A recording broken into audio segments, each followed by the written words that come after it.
Hey, we're kicking off this series called Staying on Course today, and really, one thing that I love about Cornerstone is we have people that show up to our church all the time. Maybe you haven't been in church in a long time. Maybe church ain't your thing. Maybe you're just trying to get back into it.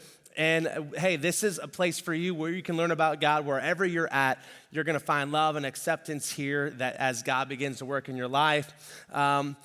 But at the same time, I want to challenge those of us here today who are Christians, people who say, I have a relationship with God. I do want to follow him. And honestly, the Christian life, if you're doing it right, is a hard thing to do, right? It's actually hard to live for Jesus. It's hard to stay on course sometimes. I got a 15-year-old, and he's learning how to drive, and that's fun. Have you ever put your life on the line with a 15-year-old, and you're just like, hey man, let's watch out for that car right there, right? Maybe let's not get too close to the side. Like, it can be a little bit scary. Your prayer life definitely gets better, but I would say, honestly, some of it is not his fault. I mean, like, he does have like Asian blood in him, right? So like, we're naturally bad drivers already, you know what I'm saying? So like, there's some of that is natural for him that he's gonna have to go through, and we kind of veer off course. And what does it look like for Christians to veer off course? What's the rumble strip? What's that thing that, like, in our walk with God, what's that thing that, like, when we start going off course, it's like, whoa, whoa, whoa, whoa, like, I need to steer back or this is gonna be bad. Like, it happens to Christians all the time. We see it left and right where it's like someone, they seem to be doing all the right things and all of a sudden they fall off the cliff, and it's like, why did they do that? How did that happen? How did they get there? What is the rumble strip for a Christian that kind of gives us these warning signs of, hey, be careful. Hey, you're going the wrong direction. Hey, this is not good for you. You might want to stay back on course. That's what we're going to be talking about for the next few weeks and just challenging us as we follow our relationship with God. Today, I'm talking about indifference. What does it look like to become indifferent spiritually? Have any of you ever received like a bad gift? You know what I'm talking about. Like, you get that gift and you're like, thank you so much. You shouldn't have, you know? And you get that gift and you put it away, but like, because of your relationship to that person, you gotta like keep it in case they show up to your house so you can display it when they do show up to your house, right? Or maybe you're the person that gave a gift to someone. You put time, thought, effort, creativity, money behind this gift, and you give it to them, and you're like, here you go, happy birthday, Merry Christmas, or just thinking of you gift. And then they open it and they're like, oh, thank you. You shouldn't have. And you're like, you just have one of those bad gifts. That happened to me a few years ago. Sometimes as a pastor, you get interesting gifts. And I'm a W last name, so you know here in Etowah County, that means I got to do my car tags in October. And a few years ago, I had a pretty busy October where there's a lot of moving parts going on, and we were gonna go out of the country on a missions trip, and I needed to get car tags. But thankfully, because I've lived in the area for about 14 years, I've made some great friendships. That's what happens when you're really good at making egg rolls. You can become friends with people very quickly, you know what I mean? Get some favors. And so I had some connections at the car tag office, and she was telling me, I will handle your car tags for you. You don't even have to show up. I will tell you the total. You write the check out, and I will give you your car tags. I'll meet you somewhere. And I was like, this is perfect. This is the hashtag blessed life. You know what I'm saying? Like, I don't even have to stand in the line. I felt so great about it. And so she handles it for me. And how many of y'all have noticed recently in Etowah or just Alabama in general, some of the car tags have like words on them, unintentional words. They're just words on some of these car tags. And when I met with the lady to get my car tag, she said, hey, I know that you're a pastor.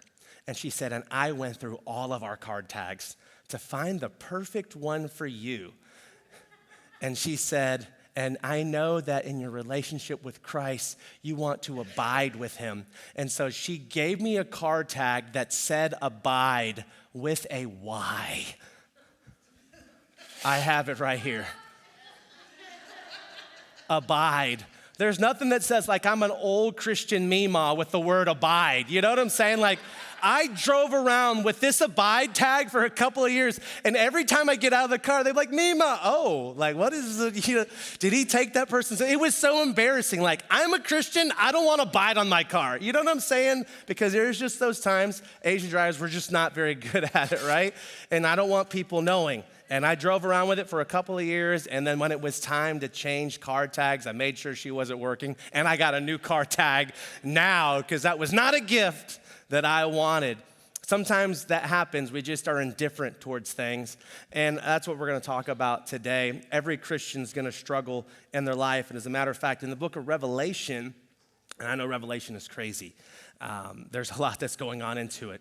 But at the beginning of Revelation, Jesus actually writes a letter to 7 different churches. This 7 churches could be a whole series on just studying each church, the implications of the letter that Jesus wrote to each church. It truly is powerful, but we're just going to focus on one of those churches, and Jesus writes a letter to the church in Laodicea.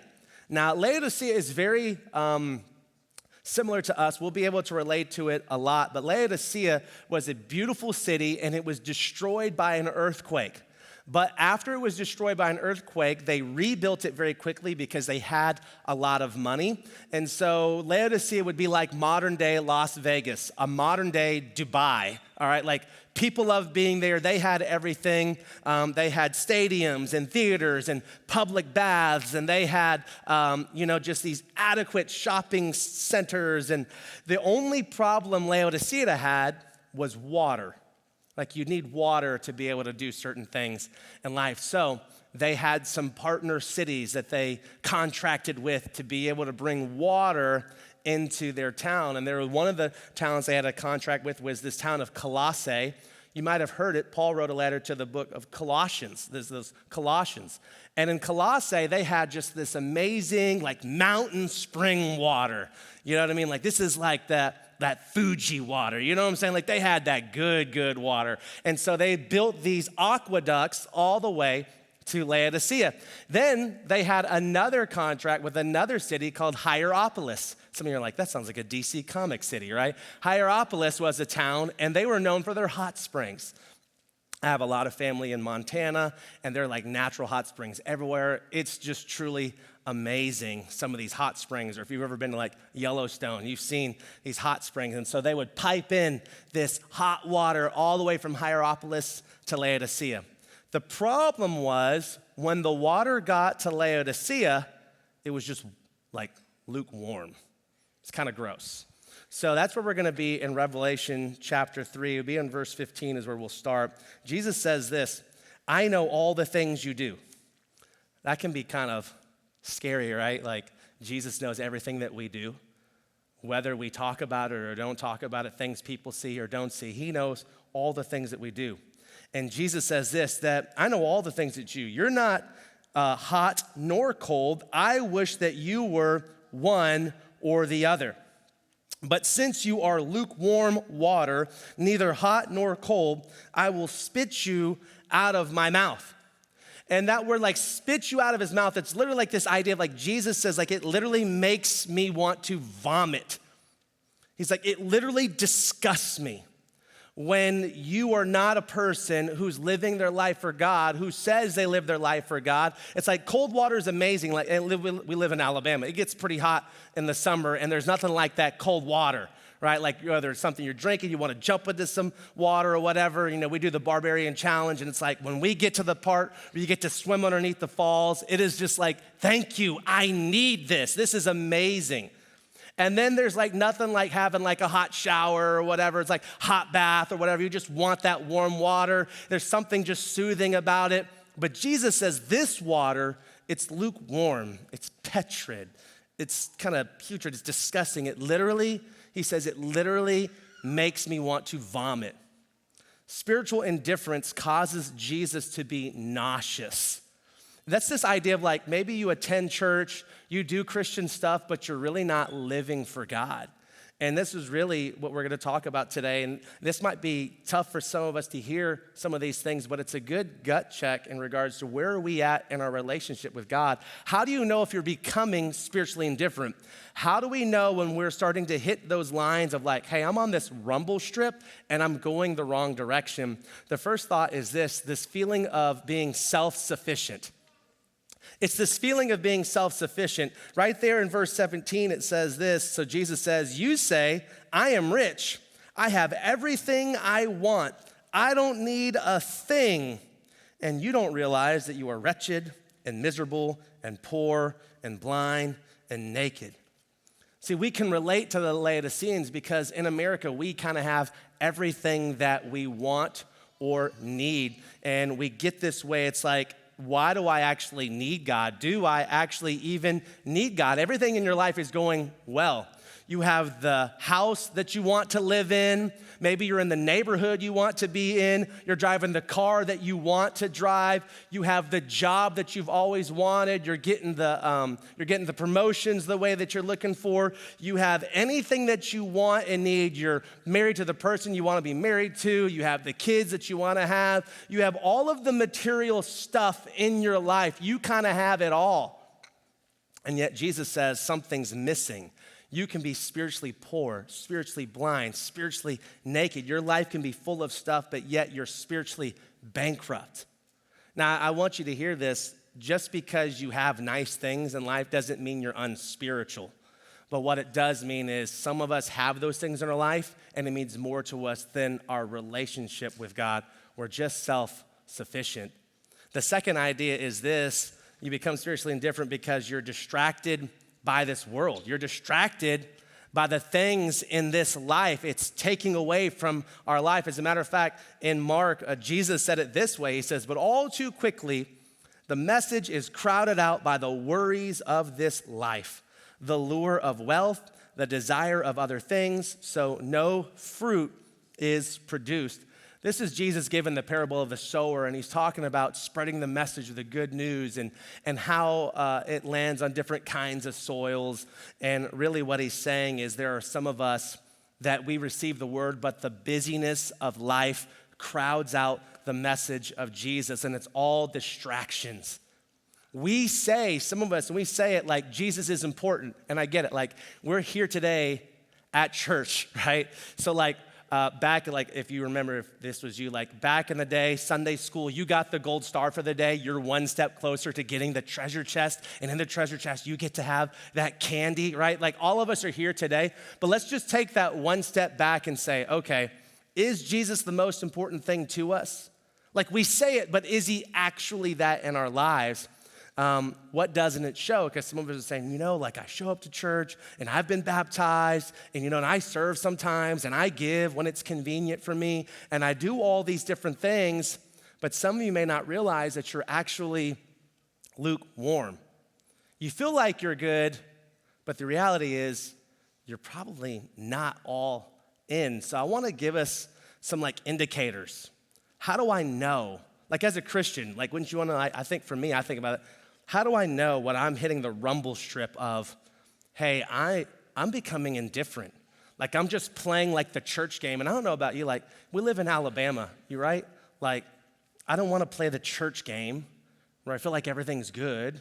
I feel good about myself, and yet I don't even have that real relationship with God. I want to know what these indicators might be. So I've got 6 different thoughts this morning, and we'll go through them pretty quickly. Here's the first one. We're more concerned about impressing people than living for God. We're more concerned about what other people think about us than even living for God. Isn't that what social media is?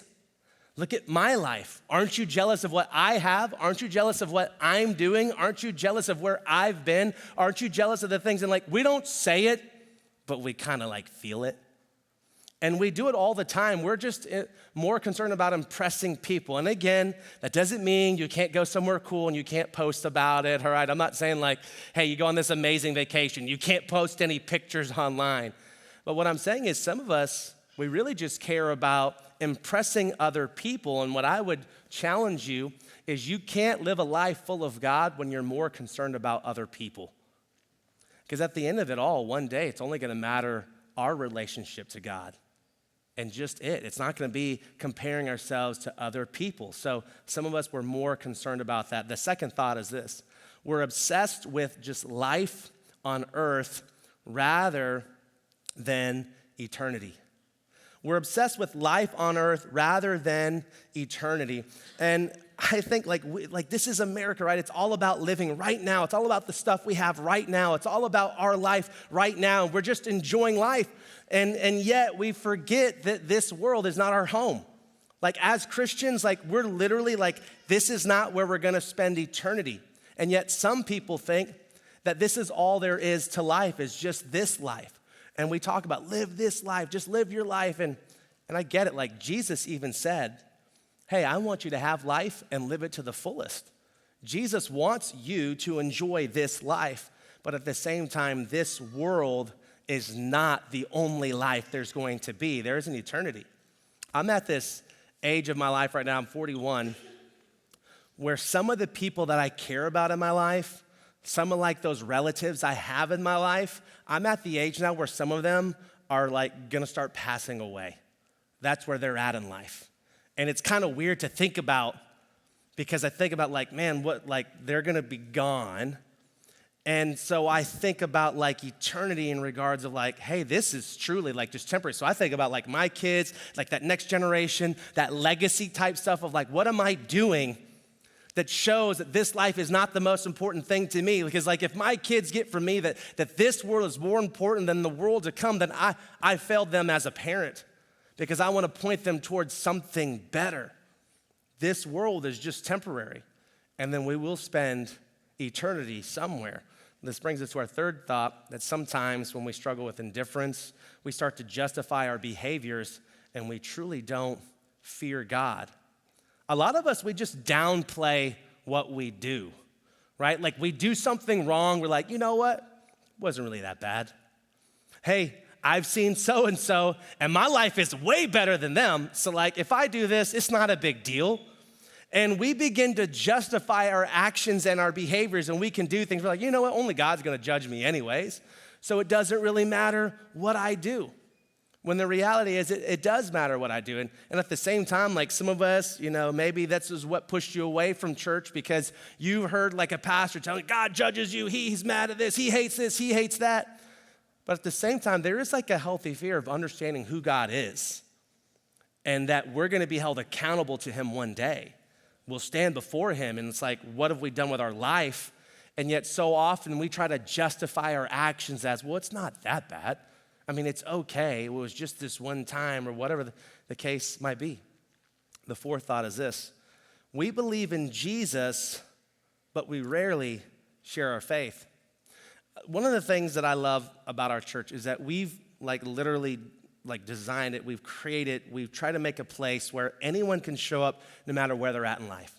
Like you could know nothing about God, show up here and you're gonna find love, acceptance, because we believe that the Holy Spirit is gonna take you on a journey and we're all at different parts of this journey on our own. So like you have the freedom and flexibility to like ask questions, to wonder, to learn, and to grow in a place where you're gonna be able to hear about Jesus, and slowly we wanna help come alongside of you to help build your life on Jesus. That's the mission of our church.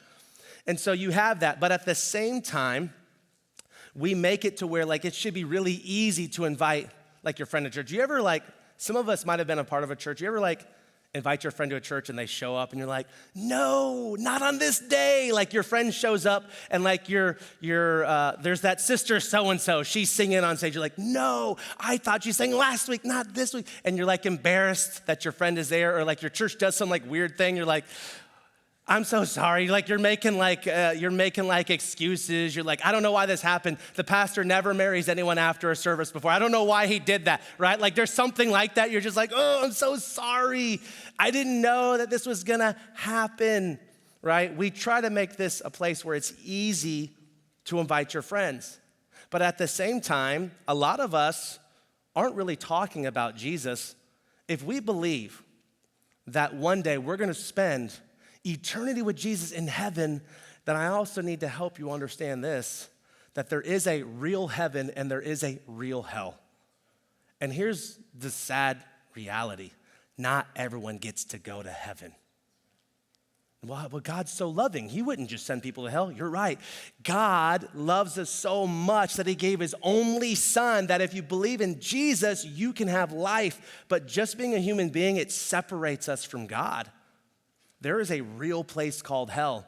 And just being a good person doesn't get you to heaven. Just saying a prayer doesn't get you in heaven. Like, I said lots of prayers as a kid. I grew up in the type of church where, like, you even have a wrong thought, you're going to hell.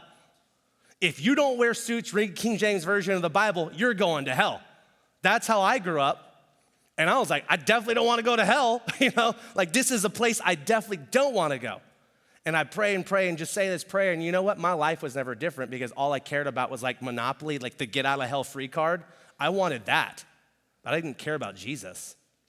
And it was later on in my life when I truly put my faith and trust in Christ and he changed me, that I'm like, I want people to experience this life too. It's part of the reason why I'm a pastor today. So I want to tell people about Jesus, because one day there will be people eternally separated from God. And you know what the hardest thing for me as a pastor to like grapple with sometimes? It's like, we live in Alabama. This is the Bible Belt. But yet, in Etowah County, having one church for every 300 people, 7 out of 10 people don't go to church anywhere. That's 70,000 people. There's a lot of people that don't know God, who've been burned out, whatever. But I just spent some time with my friend this last week. He's from San Diego. He's planted a church in San Diego.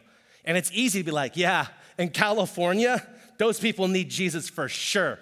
100%. I read about California, right? Like, don't want to go there, right? Like, we know, like in Alabama, we're like, that's why they're coming to Alabama, the land of the beautiful out here, right? No one wants to be out there. Like, and so I'm like, dude, there are for sure lost people in San Diego.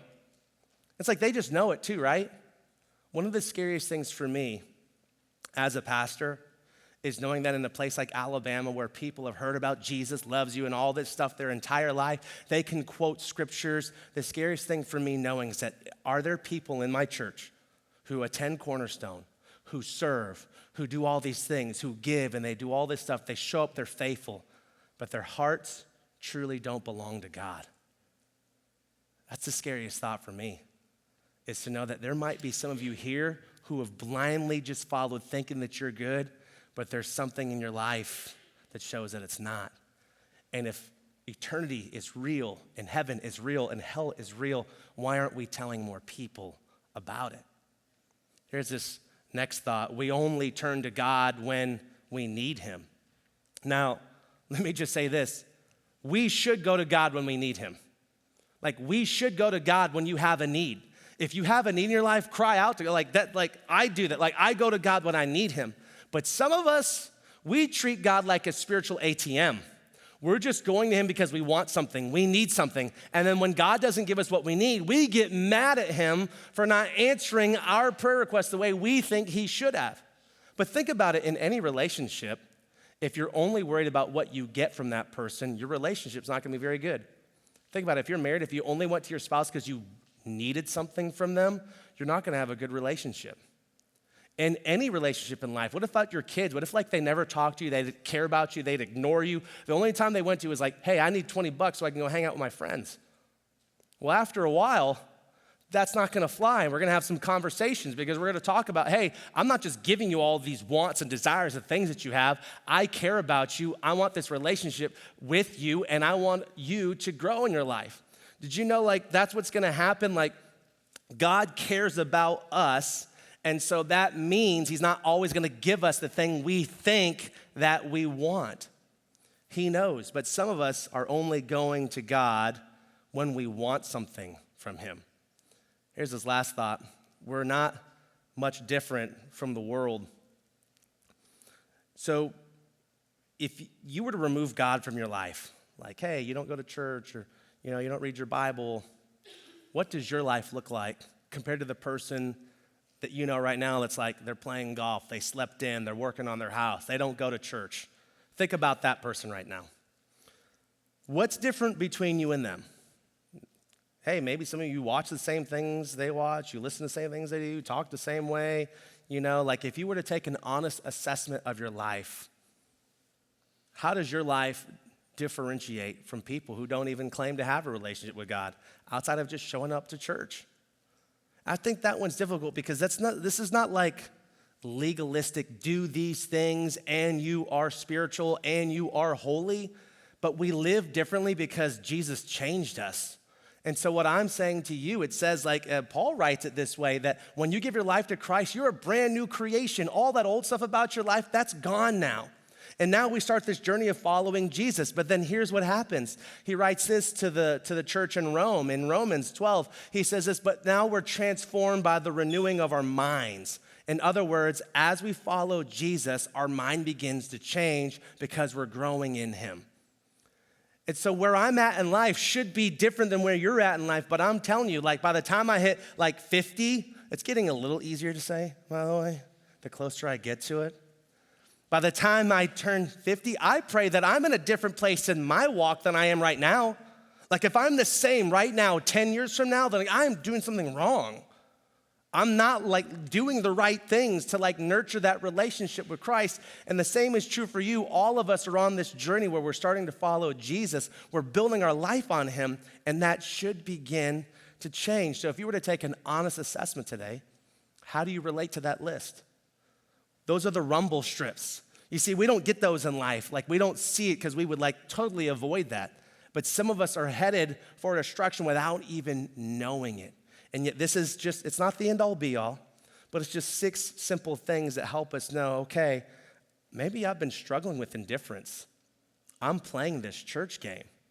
So how do you go from indifference to the opposite, significance? And we'd say it like this: every day, just do something that requires faith.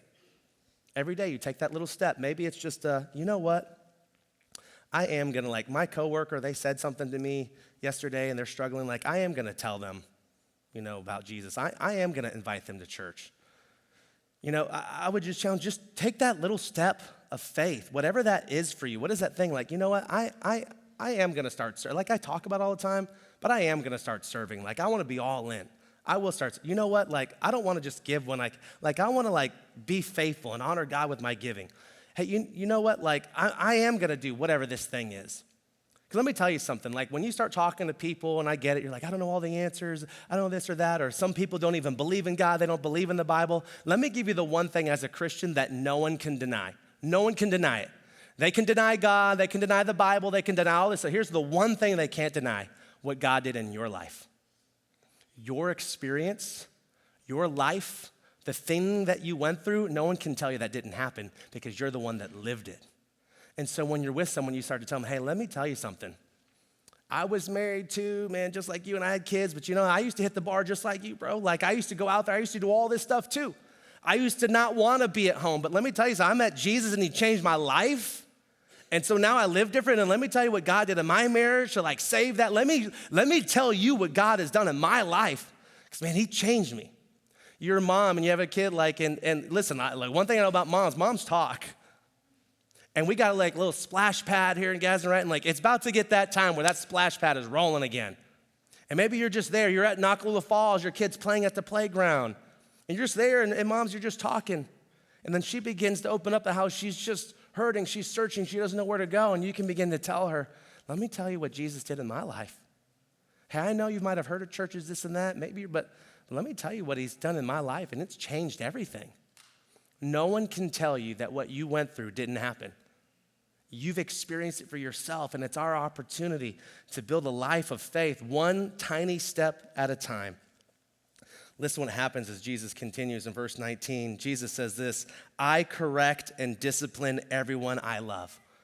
If you're here today and you have a relationship with Jesus and you feel the discipline of God, you're feeling man, things are getting kind of difficult. Did you know sometimes that's a sign that you have a relationship with God? Because he's disciplining you, because he loves you. Any loving father will discipline their children. Any loving parent will discipline a child who's starting to go in the wrong direction. And Jesus says the same thing. He says, hey, I'm gonna discipline you if you're going the wrong way. You're becoming spiritually indifferent, and I wanna show you a better way. He says, so be diligent and turn from your indifference. Jesus very lovingly says to us here this morning, if you're hitting the rumble strip of indifference, I'm here to tell you that there's a better way. God is not condemning you. God is not mad at you. God does not hate you. He lovingly shares with you, I have a better plan for your life.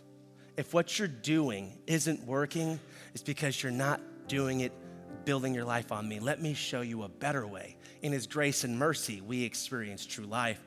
Listen to what Jesus says. There's a lot of times, like pastors have taken this verse I'm about to read and they take it out of context. They say like, this is for a non-Christian. Jesus is standing at your door and he's knocking.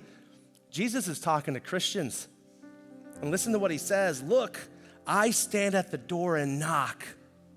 And if you hear my voice and you open the door, I will come in and we will share a meal together as what? Friends.